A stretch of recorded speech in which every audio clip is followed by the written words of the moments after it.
right now, what I've done is I've opened Microsoft Teams. I'm going to hide various different teams so that people can't see the teams I don't want them to see.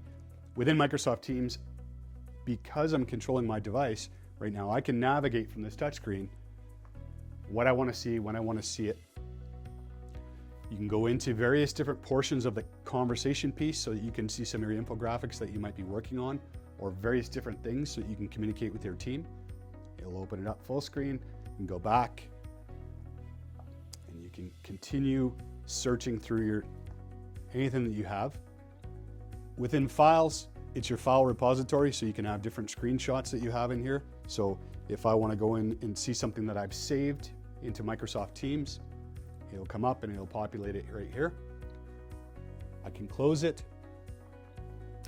I can then go into my marketing, which is a link to a Microsoft OneNote notebook. So I can go into here and I can see this within Microsoft Teams. I don't have to leave Microsoft Teams. I can go into here and now I can see it full screen. Now, I can also work on this natively in OneNote application, which syncs with Microsoft Teams. So within this right now, we're drawing all sorts of different things for meeting room tables and wiring and various different things that we want to do. While I'm doing this right in here, I can draw. It's syncing with my team so the people that are just in Teams can see this in real time.